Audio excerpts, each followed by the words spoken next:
Good evening, I'm John Yang. Judy Woodruff is away. On the NewsHour tonight, Florida in darkness. Irma leaves flooding and more than half the state without power as officials assess the damage. Then we get the latest on the investigation into Russian meddling in the U.S. presidential elections. And reviving West Virginia as coal mining jobs disappear. A look at why focusing on education may breathe new life into the mountain state's economy.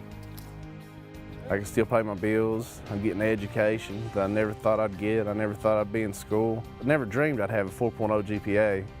All that and more on tonight's PBS NewsHour.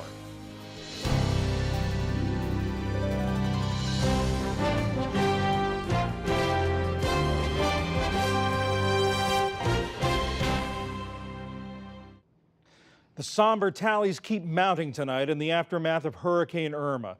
The death toll has risen to 55. Many thousands are struggling to get back home across Florida, and officials are rushing aid to the state's hardest hit areas.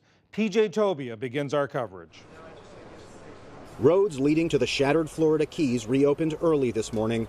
People lined up in cars, anxious to return to their homes, or whatever remains of them, and tensions were running high. Right now, we don't know where to go. Some found lawns filled with debris, siding ripped off their houses, trailer homes and boats knocked over like toy models. Governor Rick Scott flew over Florida's coast on Monday. If you're in the Keys, you've seen the pictures. The trailer parks, I mean, it's like everybody just tipped everything over.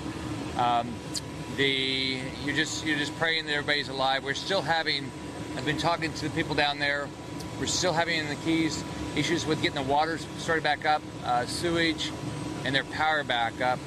Scott says the bridges linking the Keys do not appear damaged, but he urged caution as engineers make inspections. Even though you can see that people are traveling, you're not sure that on the bridges they can take any significant weight.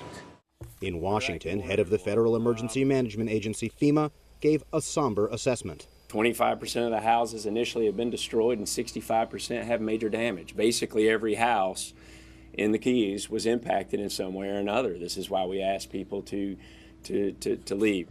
All told, 6.5 million Floridians were asked to leave before the storm, one of the largest evacuation orders in U.S. history. Today, many who were part of the mass exodus sat in lines of traffic on their way back in.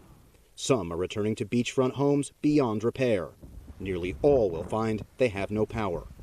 Millions lost electricity during the storm, and Florida's largest power company says they'll have longer to wait before it's restored. The eastern portion of Florida had less damage in some respects than the western side of our state. So along the eastern seaboard, if you will, the eastern portion of our territory, we expect to be essentially restored for all customers by the end of this coming weekend. As far as the west coast of Florida, if you will, we expect to have all of our customers essentially restored by Friday, September 22nd. Flooding has compounded the woes, especially in Jacksonville in North Florida. After the St. Johns River and its tributaries overflowed onto main roads yesterday, parts of the city were still submerged today. I'm a born and raised native of Jacksonville. We've never had anything like this in the park. I survived Hurricane Dora in 1964. We had canoes, people in canoes going up and down the street because there was flooding, but never anything like this in our city ever that I've ever seen. Underwater and without electricity, Jacksonville area residents are concerned that the area's frequent high tides could mean that waters like this will stick around for some time to come. Floodwaters inundated neighborhoods in the town of Middleburg today, a half hour from downtown Jacksonville. Some residents returned to save their pets. Adding to the region's misery, life without air conditioning in 80-plus degrees. It was pretty hot. I think the next couple of days is probably going to really test our patience. In many places, like Daytona Beach, the water has receded, and homeowners now confront the hard work of recovery. And all this was like a river. Everything's like a river. And even my backyard, it was bad. It was probably the worst one I've seen. I've been here for 15 years. Meanwhile, Miami Beach reopened today despite widespread power outages. And flights resumed at airports across South Florida. States to the north also face major cleanups and recovery. As Irma passed yesterday, Charleston, South Carolina saw everything from waterspouts off the coast to storm surge flooding downtown streets. Flooding and power outages also plagued parts of Georgia. but the governor lifted a coastal evacuation order today. Here in North Florida, recovery from Hurricane Irma has just begun. But local officials have told me that it could be as long as 3 days before floodwaters like those behind me even begin to recede. Earlier today, President Trump said that he'd be coming to the state on Thursday to survey the damage himself. John? PJ, if the center of the storm went up the west coast of Florida, why is there so much flooding, and why was flooding so bad on the east coast where you are? That's a good question. Yeah, I'm about 30 minutes right now southwest of Jacksonville. So yeah, on the eastern part of the state. The way that Irma's wrath was primarily felt here was as a rain event, although there was quite a bit of wind knocking down power lines, which is the reason so many are without power tonight.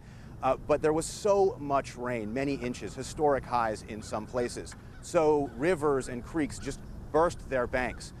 This part of Florida, like much of the state, is low country, so folks are used to occasional floods a few times a year. Most of that is tidal flooding. When the tide comes in, there may be floods. When it goes out, the water quickly recedes. But add in all that rain, and you have water that sticks around for a long time, as so many officials fear. And PJ, you're up near the Georgia border, but you've been running into a lot of people who evacuated from the Florida Keys. What have they been telling you? Yes, Central and North Florida were considered a place of refuge for folks from the Keys. We were in Orlando yesterday. Don't forget, Orlando's 5 hours or more from some parts of the Florida Keys. So in the hotels and restaurants while they were open, you'd see these folks. And at first, late last weekend, over the weekend, they were just happy to be out of the storm's wrath. Better safe than sorry, they told me. But now that they're seeing the pictures from their hometowns and folks who remained are calling them, I spoke with one woman who said she was actually kind of angry. She heard that her property, she actually owns 2 homes, her properties were more or less okay, and she desperately wants to get back to the Keys to check them out, to clean up any debris, to see if there is any damage, say, to the roof, to prevent any further damage if it rains more. So there's actually quite a bit of anger that they left, and now they may not be able to get in because bridges may be out and roads may be closed. You know, the folks down there in Florida have been on edge about this storm for more than a week now. What's the mood like? What are people feeling? Yeah, people are definitely getting a bit cranky. The storm came this weekend, so folks have been without power in some cases for a few days. Only a very few restaurants and gas stations are open, so getting something to eat or filling up that gas tank can often be an hours-long affair. People are pretty tired of eating granola bars and peanut butter and jelly sandwiches. And so there's that. And then in addition, you know, public security officials, disaster rescue, first responders are exhausted. They've been on call, some of them, for more than a week. Today, we actually encountered a convoy of fan boats and other shallow water craft coming from neighboring states like Louisiana and Mississippi to help give some relief to those first responders who have been doing so much to try and help their communities so that they can go home and check on their own homes and their own families, John. A lot of hard work down there, including you, PJ Tobia, and producer Steve Moore. Thank you very much. Thanks so much, John. Officials in Jacksonville have many immediate concerns, but the flooding presents some long-term challenges. I spoke a little while ago with Jacksonville Mayor Lenny Curry. Mayor Curry, welcome. Can you tell us what's the latest? What's the latest situation in Jacksonville right now? Well, we're now in recovery mode. Yesterday turned into rescue day all day. So we knew this was going to be a serious event. I issued mandatory evacuations. In fact, voluntary evacuations started last Wednesday. We told people they would be mandatory by Friday, and it was just that. We knew even though it was moving west, it was still going to be serious. We told our people it was going to be a major event. And what happened yesterday morning is we recognized with new information that we had Category 3 hurricane-type storm surge coming, even though it was a tropical storm that went through. So we had to move quickly yesterday morning and have people that did not evacuate to call us. We asked them to put white flags out on their doors somewhere where we could visibly see them from the road. And our rescue crews went in with the help of state agencies as well and saved over 300 people yesterday. You say you're in a recovery mode right now. What's the biggest problem? Is it the water, the flood waters? Is it the lack of power? Yeah, the water has started to recede. Getting power back up and running. We have an independent power utility here. The JEA so they are working to restore power. Some of their challenges are down trees, blocking roadways. So there's cut and toss crews that are clearing roads so they can get up and restore that power. What's your biggest concern right now, and what's your most pressing need? We've got a lot of needs. I want to ensure that our people have water in the time of waiting to get their power restored. Most important thing is I want to get people's electricity back up and running. And then we just have to rebuild. You know, we're going to have infrastructure issues, but we'll get through all that. The most important thing is individual lives, and the best of our best stepped up yesterday, first responders, including neighbors, and helped each other. And, you know, you recognize the simple things. The ability to have a cup of coffee with someone you care about or spend some time with them is what matters. So we want to get power restored and get everyone's life back to normal. How long is that going to take to get all the power back? They're working aggressively. They haven't put a specific deadline on that.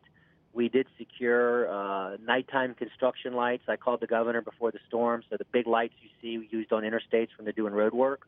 We secured a number of those before the storm so our crews could work at night. And the utility secured additional assets, so additional manpower and trucks in place. And we're just going to push them hard. We're going to push each other hard, grind it out to get people back up and running. Mayor Lenny Curry of Jacksonville, Florida, we wish you well on the road to recovery. Thank you.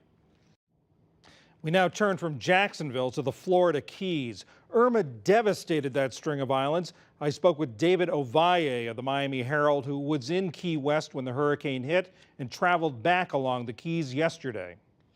It was very hard to tell the extent of the damage because there was still a lot of areas you could not get to.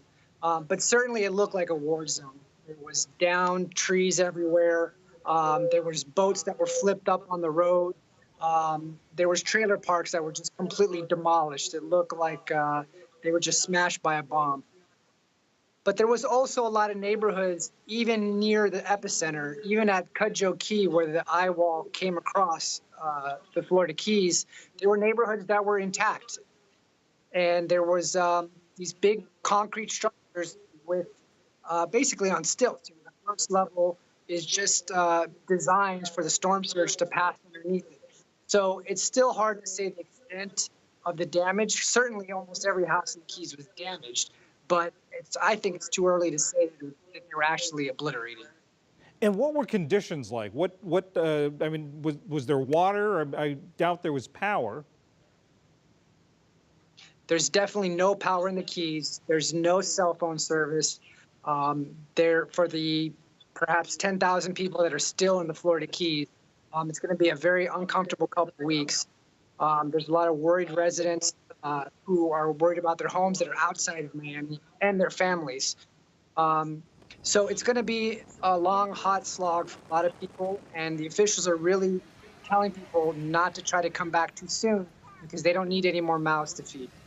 And did you have any trouble getting up US 1? I mean, the officials have been talking about they're worried about the conditions of the bridges, which are essentially the entire length of US 1.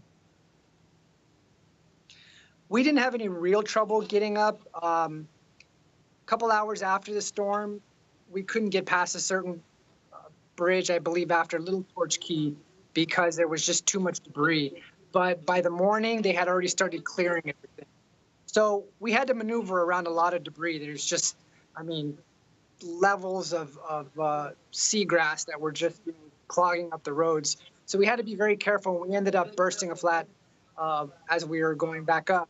But we did make it back, and so you can do it. But certainly they need to make sure it's 100% for all the supplies you're going to have to bring in. And what were the people who rode out the storm, who stayed in the Keys during the storm? What were they telling you?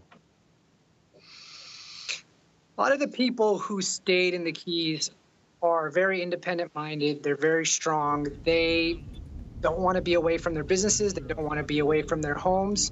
And they felt they could do it. There's so many hurricanes that have come past the Keys, and some have hit, most have not. But I think a lot of them thought, hey, you know what? I'm going to ride this out. And frankly, there's a lot of people of low economic means, people who are elderly, people on fixed incomes, immigrants who work in the hospitality service. people with dogs. A lot of people just didn't feel they could get out, and they ended up riding out the storm in the refuges of last resort. David Ovalle, the Miami Herald, thanks so much for sharing your firsthand experience. Thank you. Appreciate it.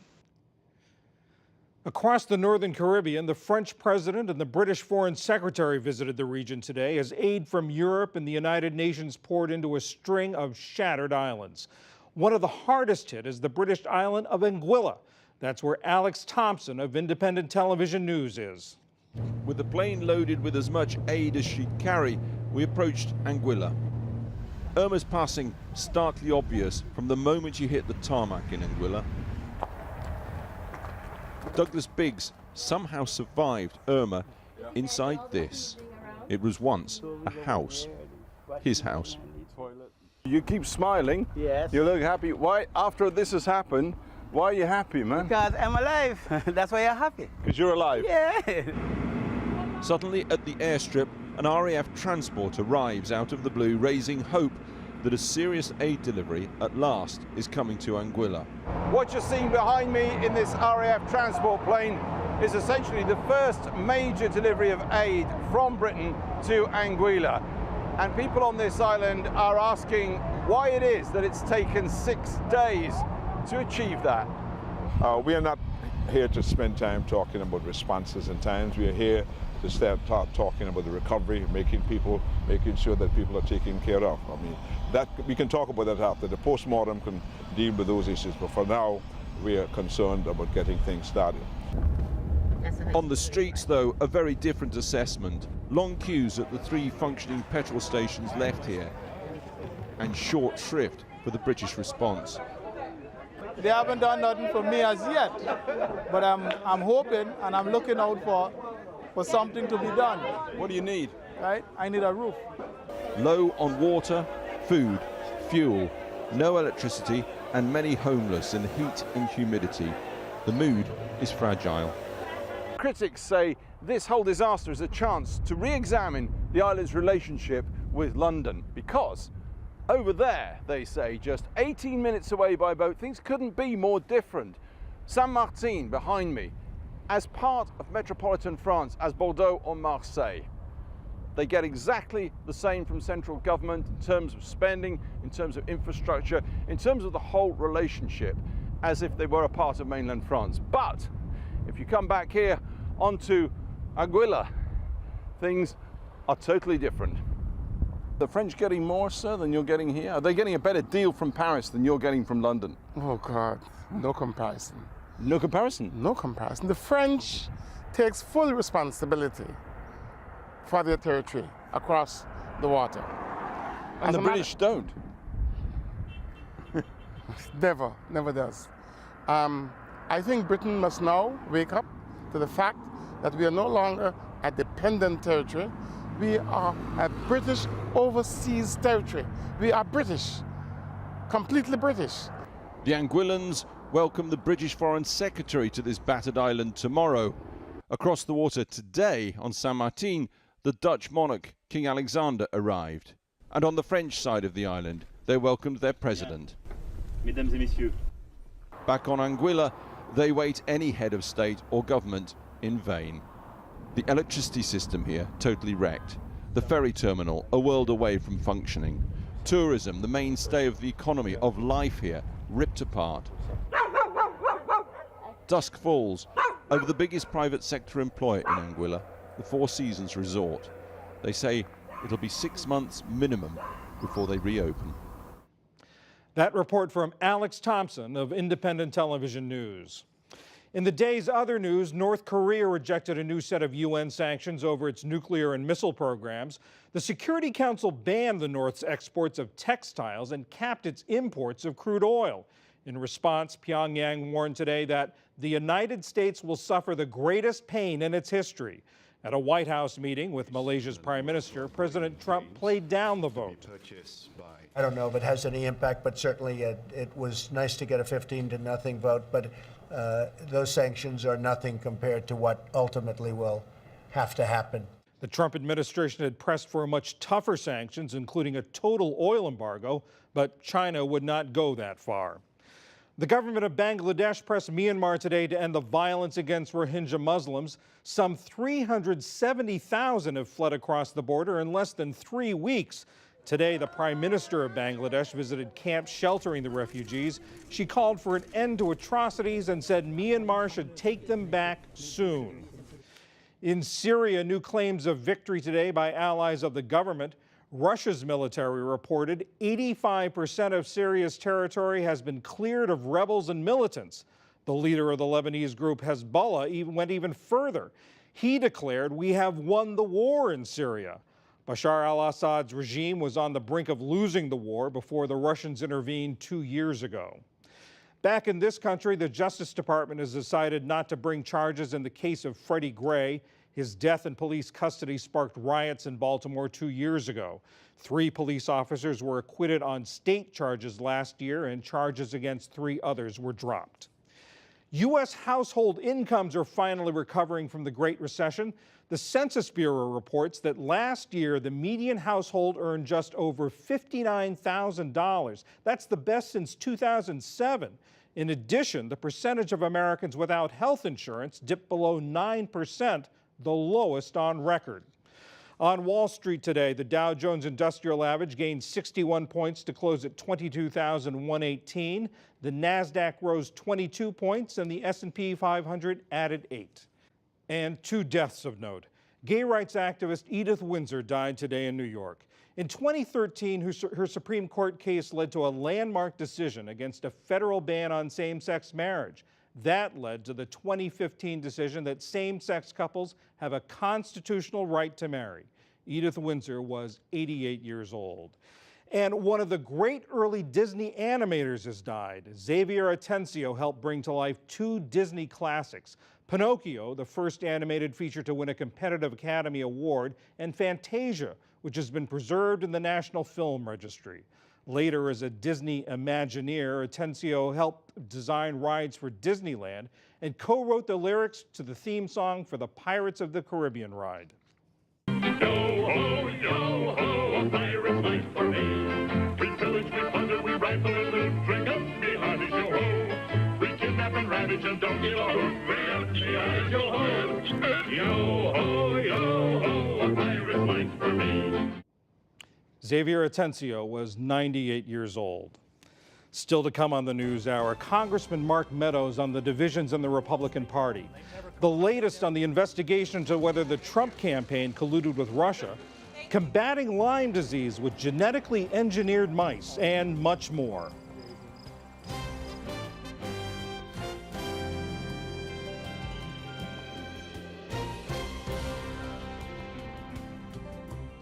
Divisions within the Republican Party only deepened after President Trump sided with Democrats on a big fiscal deal, angering many on the right. One of those critics was Representative Mark Meadows of North Carolina, the chairman of the conservative House Freedom Caucus. He was one of 90 House Republicans to vote against raising the debt ceiling, funding the government, and passing Hurricane Harvey aid. I spoke with Representative Meadows a little while ago and asked him if the president's deal means he'll bypass Republicans on the Hill to get things done. Well, I think that any time that you draw that conclusion, you're extrapolating out perhaps a scenario that is not justified in this particular case. But the president is going to make a deal, and he's going to make a deal with anybody who can actually put legislation on his desk.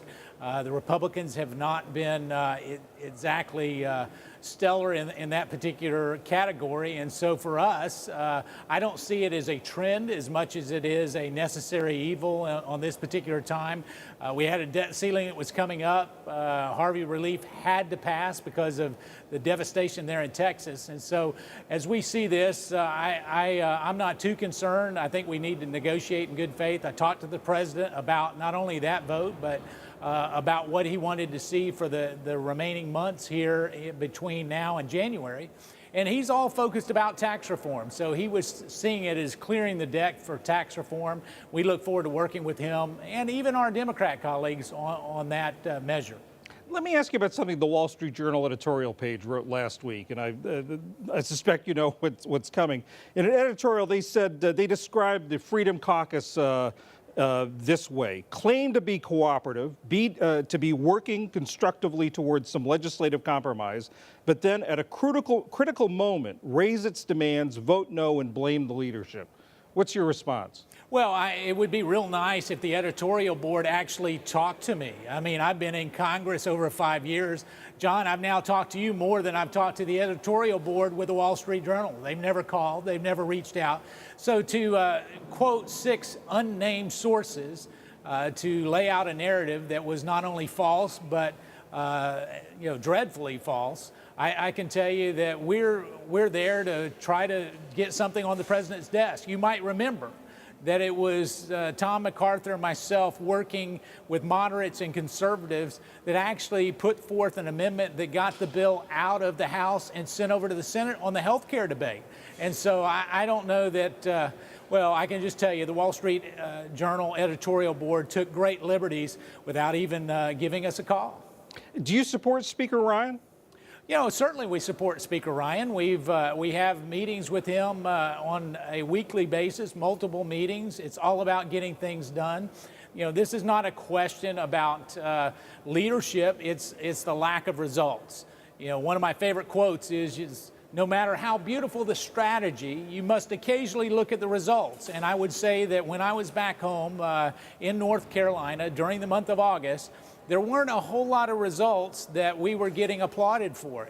In fact, quite the opposite. So it's time that we get some things done, put it on the president's desk, and be serious about this administration's agenda.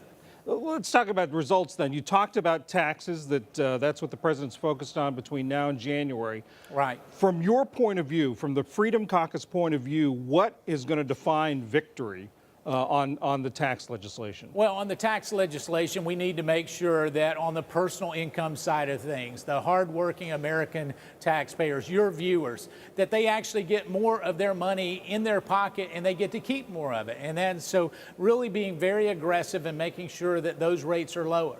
Additionally, it's all about making sure that we're competitive, and the president talks about a growth agenda. So it's making sure that our companies and our multinationals can compete globally, but also making sure that what we do is make sure that our tax rate is competitive with the rest of the world. And so it's being very aggressive. We support, or I've supported, a 15 to 16% corporate rate. It doesn't appear we're going to be that low, but at the same time, we need to be aggressive and make sure that we put Americans back to work. The president's also asked Congress to do something about the Dreamers, to protect these young people who were brought into the country illegally when they were children.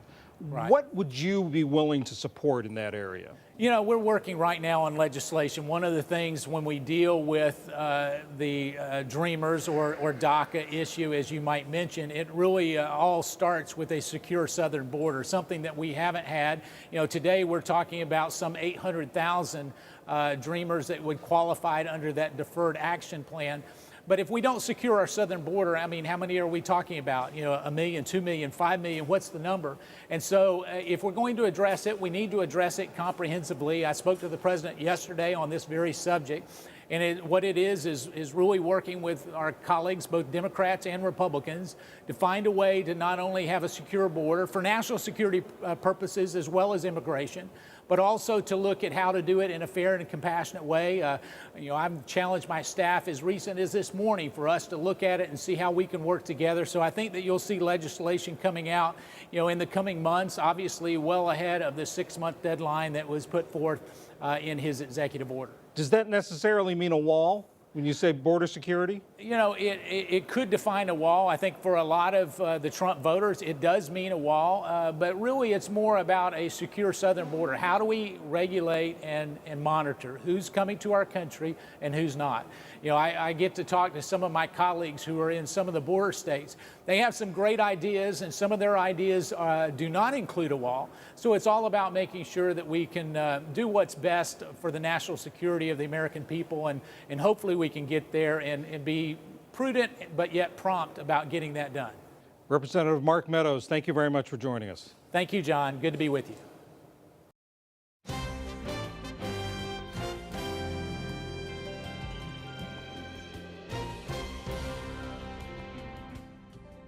The recent string of natural disasters in the South and political divides in Washington have overshadowed developments in the Russia investigation. But the probe is far from over and in many ways is just ramping up.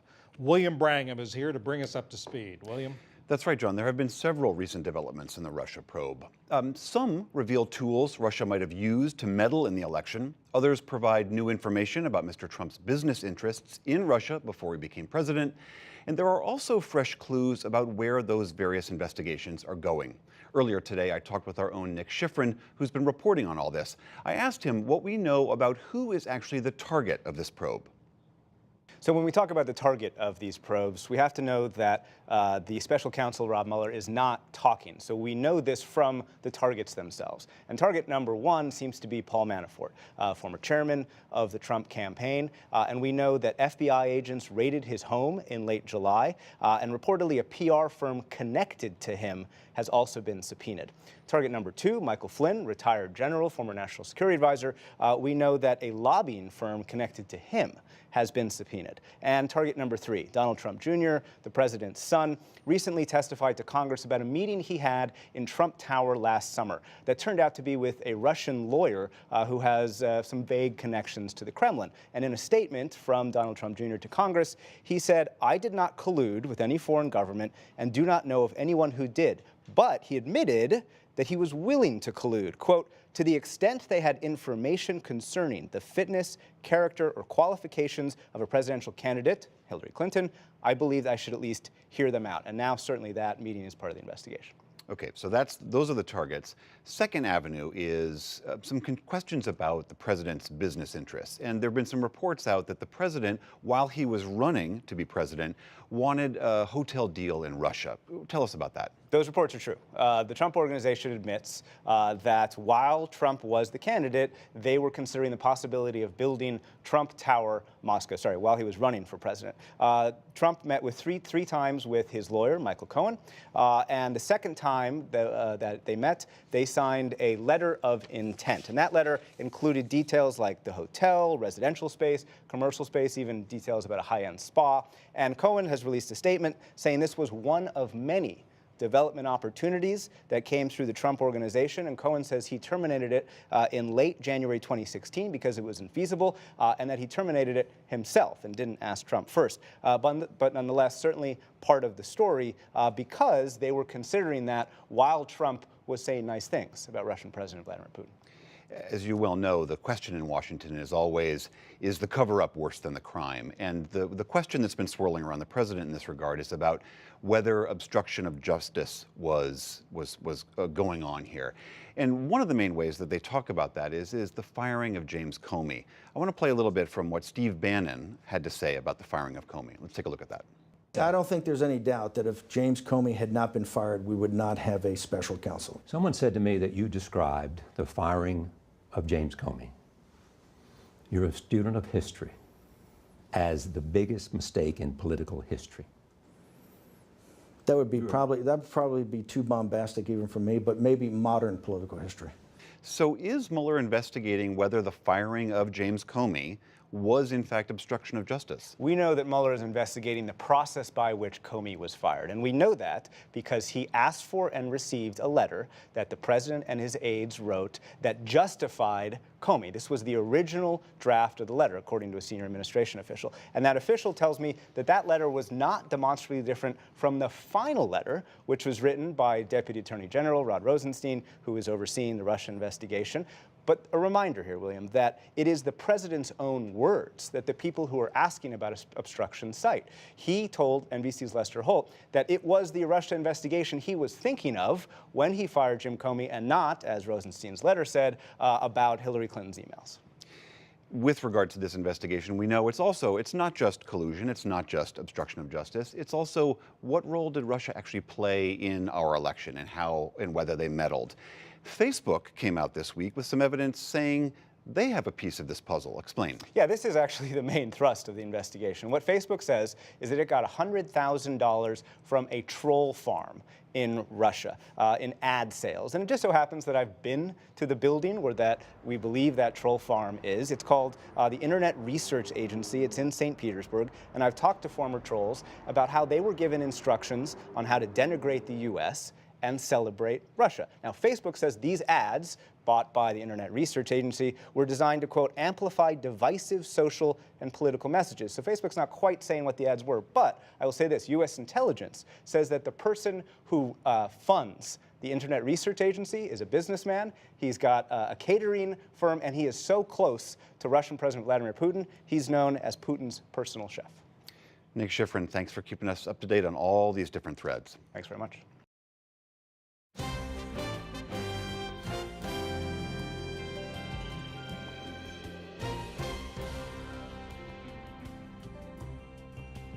Stay with us. Coming up on the NewsHour, retraining coal miners to be builders, managers, and farmers. Houston's goal to become a model for keeping pets safe in natural disasters. But first, Lyme disease is on the rise. It's being spread by a growing tick population and has become a particular problem for the Massachusetts islands of Nantucket and Martha's Vineyard. But an MIT scientist thinks he might have a long-term solution, and it comes from where you might least expect it. From PBS station WGBH in Boston, Christina Quinn reports. On the island of Nantucket, people walk their dogs and runners weave their way down the trail of ram pasture. It's a popular spot, and it's easy to see why. Hundreds of acres of untouched conservation land surround the trails. It's a peaceful setting where deer are often spotted in the early hours grazing. It's also lush territory for ticks. If you're in an area like this, you want to stay on the beaten path, to stay away from the tall grass. Right now, it's a nice, cool day. We had rain last night. It's perfect tick questing season. Roberto Santamaria would know. As director of the health department, he's familiar with the concerns of the community. 40% of Nantucket's 10,000 year-round residents have either had Lyme disease or are currently afflicted. It's become part of their daily life here. Every time you go out, you go to a pasture, you go to a hike, you go to the beaches, into the dunes even, you want to go home and do a tick check. Tick checks are pretty arduous and they take a while, and even then you don't even catch all the ticks. So it's a big burden. The problem isn't unique to Nantucket and Martha's Vineyard. A study last year from the Centers for Disease Control illustrates the spread of the tick population nationwide over the last 2 decades. The northern part of the U.S. has seen a significant spike, and MIT scientist Kevin Esvelt says the solution may start with one of the main culprits, mice. Mice are a problem. You might say, what does mice have to do with Lyme disease? Well, ticks aren't born infected.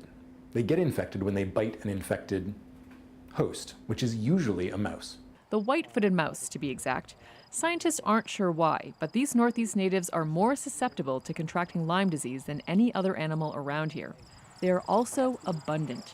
Esvelt's solution? Genetically engineer them so that their immune response prevents them from being infected. So our idea is, well, how about we take mice that are naturally immune, identify the DNA in their genomes that makes them immune, and then take the best such elements and put them all into one engineered strain of mice. He and his team would do this using gene editing technology. But to really make a difference, it's going to take a lot of mice. So we're talking maybe up to 100,000 mice on each island. The idea is that when the genetically engineered mice mate with the native mice, their offspring would also be immune to Lyme disease. Over time, this would reduce the prevalence of the disease. But how do Nantucket residents feel about releasing 100,000 genetically engineered mice onto the island? For longtime resident and town selectman Jason Bridges, his initial reaction was one of disbelief. It sounded like a bad sci-fi movie, and people kind of laughed. But the more presentations that we have in front of the Board of Selectmen, articles in the newspaper, people are like, oh, this is a real thing. I think everyone's getting used to the idea, but the initial visceral reaction was, serious? Are you serious about that? If all goes as planned, it will be 7 years until these resistant mice are released. But the town is so serious, it has formed a steering committee to work closely with Esvelt on best practices. Esvelt expects there will be opponents along the way, but he welcomes skepticism and says he thinks major scientific endeavors like this need to be as transparent as possible. I'm particularly passionate about that because I view this as an opportunity to work out how we as a society are going to handle these technologies. I mean, we've certainly been able to engineer the environment before. It's just we tended to do it with bulldozers or spraying lots of chemicals. For the PBS NewsHour, I'm Christina Quinn on Nantucket.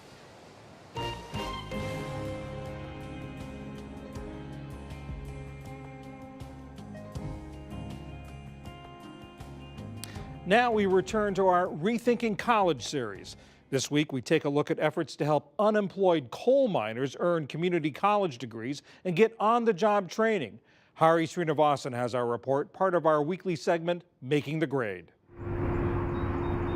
In the heart of Appalachia, generations of coal miners have lived through good times and bad. We'll have early tomatoes, then we'll have middle tomatoes, then we'll have late tomatoes. Late tomatoes to can. When coal miner Chris Farley was laid off 2 years ago, he began growing food on his grandmother's West Virginia lot to feed his family. I'm telling you, you got to grow what you eat. You got to survive in this area. Most of all, you have to eat. I got laid off, and there was no jobs around here to be found. It went from jobs everywhere to nothing. And I was actually at the point of going from door to door to my neighbors, seeing if they need grass mowed or weeds cut or just any odd jobs to try to pay the power bills and just anything, whatever it took to provide for my family. Between 1980 and 2015, the number of coal jobs fell by 60% due to automation and competition from natural gas. Bees are working good, Granny. But even before the decline, Bertha Farley had lived through many coal industry downturns. My daddy got laid off, and I had 5 brothers, and they all had to leave from here. No work. Still, her son Floyd and grandson Chris both became miners. My dad, when he got old enough, he went into the coal mines. So I followed his footsteps and went into the coal mines. I'm going to turn it up here. I want to look at it. It was not a choice Floyd Farley wanted for his son. I wanted him to go to West Virginia University. I tried to explain to him. I said, you won't have to be like your old man. You won't have to be out here breathing this dust. You can sit in an office somewhere. I said, it sure beats the heck out of coal mines. But in 2002, when Chris Farley graduated from high school, working at the coal mine meant top wages. I made over $50,000 a year as soon as I started out, straight out of high school, with no college, nothing. Some believe the high wages created an unhealthy dependence on coal jobs. You don't want to put all your eggs in one basket, which is the mistake that West Virginia made with the coal industry. Brandon Dennison grew up in Appalachia but left to study social entrepreneurship. After earning his master's, he returned to retrain displaced workers. The moral arguments I'm not interested in on coal, but it's like in investing your money. You never put it all in one investment account. You spread it out, you diversify. In 2010, Dennison formed a nonprofit called the Coalfield Development Corporation. With financial support from the Appalachian Regional Commission, the nonprofit launched new businesses that Dennison believes will generate sustainable jobs. Everything from furniture making and solar installation to home building and agriculture. What we need is a diversified economy with lots of different businesses and lots of different opportunities for all different types of people. Coalfield crew members are paid $11 an hour and given 33 work hours per week, an amount that doesn't come close to their former coal job wages. They must also attend 3 hours of life skill classes and 6 hours of community college. Money to pay crew members comes from sales, contracts, and private and public funders. We are not just creating a job for these folks, many of whom still need a lot of job training, but we're also enrolling them in the local community college. And then we're providing 3 hours a week of personal development to figure out how business works and to be successful. Chris Farley is now an honors student working towards his associate degree in applied science and agriculture. I can still pay my bills. I'm getting an education that I never thought I'd get. I never thought I'd be in school.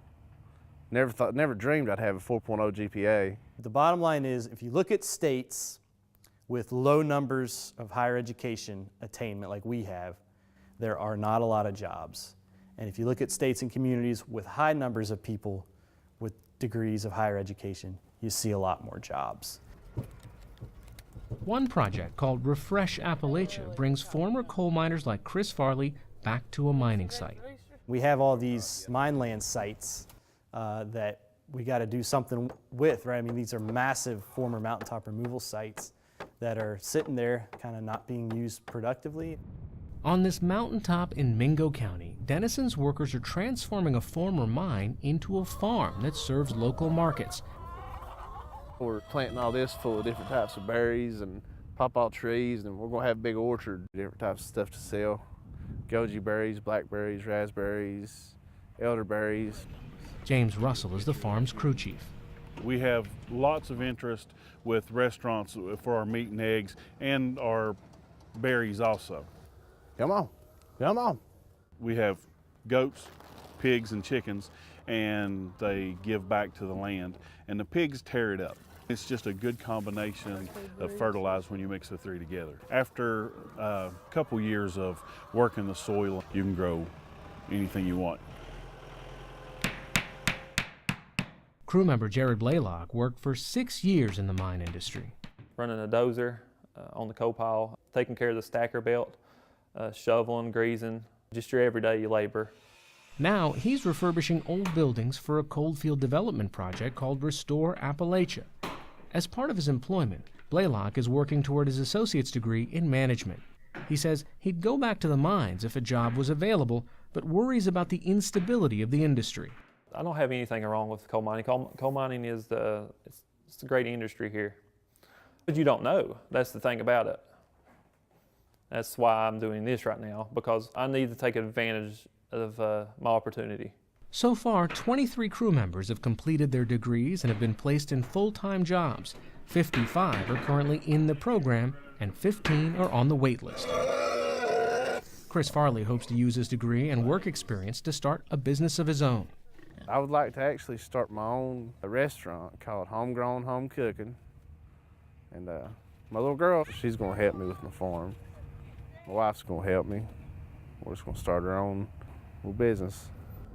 For the PBS NewsHour, I'm Hari Srinivasan. There's more online from our series Rethinking College, including a look at a Tennessee pilot program that helps ease the financial burden so adults can finish their college degrees. You'll find that at pbs.org/newshour.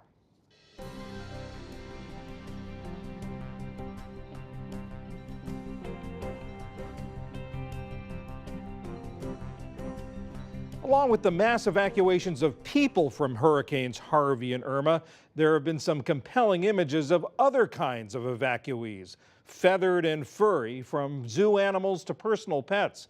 In Houston, emergency service groups are trying to figure out the best way to protect pets during natural disasters. In fact, they want to set a new standard for sheltering animals. Houston Public Media's Tamika Weatherspoon has the story. In the aftermath of Tropical Storm Harvey, Houston has been molding a new national model. So this has never been done before. They're crafting a template for how to shelter animals during a natural disaster. Literally, after an estimated 170,000 pets either died or were left behind in Hurricane Katrina, groups across the country began disaster planning for animals. When Harvey hit, folks like Evelyn Cutt of the no-kill animal shelter Friends for Life started managing a large number of pets rescued with their owners.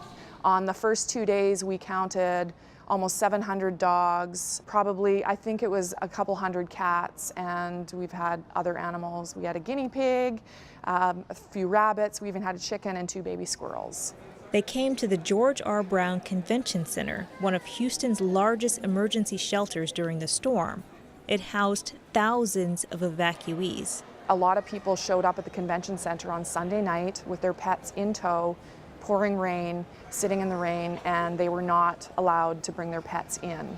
And our executive director of Friends for Life came down and talked to the Red Cross, the convention center, and convinced them to allow us to house the pets with their owners. And then we put together the plan to how we were going to support this large group of people. The plan includes dedicating a section of the emergency shelter for owners to live with their pets. Evacuee Larry Daniel resides within that area with his 8-week-old Chihuahua, Snickers. They haven't been parted since being forced to leave their home during the storm. and a fireman come and beat on my door and said I had to leave, and I had to leave now. All I was able to get was him and my clothes on my back, and that was, I mean, from then on it was, to be honest, a nightmare. He was in my arms the whole time. How different do you think it would have been if you weren't able to take him with you? It would have been awful lonely. For owners unable to take care of their pets or stranded animals, there's a foster care system that's also part of the plan. Pets go to someone willing to take them in temporarily. Adelie Walding regularly fosters. With all these animals who've been displaced because of Harvey, they need a place to go. So you are a foster parent. Who's coming home with you today? So I'm gonna be taking home the mom. Her name is Sparkles, and her little puppies. We haven't named them yet, but we're thinking like Glitter and like some kind of craft names. But all of them are gonna be coming home with me today and staying in my foster workshop. All of them, how many? So there's 7 puppies and then there's 1 mom. Folks willing to be foster parents are one of the biggest needs for this plan right now. But there are a lot of moving parts that keep it going. Now, they're taking notes as they go, how to check in families with pets, how to start setting up medical records. But a crucial component to all of this is staying organized, which during a natural disaster can seem nearly impossible. Composing a how-to guide while the crisis is still ongoing is tricky. They're gonna wear you. But Evelyn Cutt says as soon as things slow down, she'll help write the manual. It's been evolving every single day. We're managing it and we're trying to develop it as we go. We're changing the tires on a car that's going 100 miles an hour right now. For the PBS NewsHour, I'm Tamika Weatherspoon in Houston.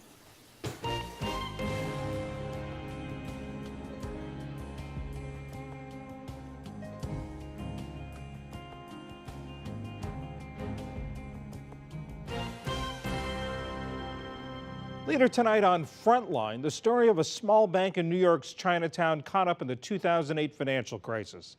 Abacus, small enough to jail, chronicles the fight by the Sung family to clear their names after becoming the only U.S. bank prosecuted after the crash and the first bank indicted in New York since 1991.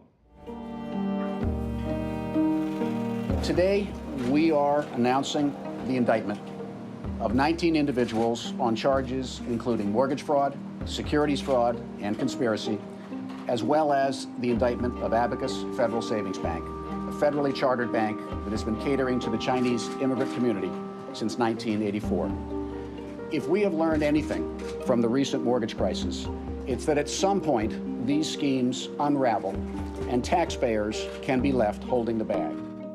The DA made such a big parade, bringing people from Washington, all these tough law enforcement officers, and making such a big announcement that we are part of the cause of financial crisis of 2008. Almost laughable. Mr. Sung is entitled to his opinions, but in Abacus's loan department, mortgages were based upon false documentation.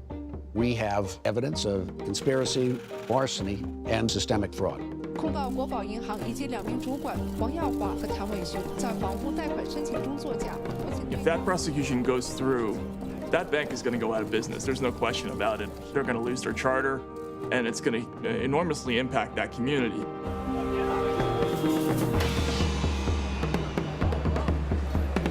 Too big to fail, turns into small enough to jail, and Abacus is small enough to jail.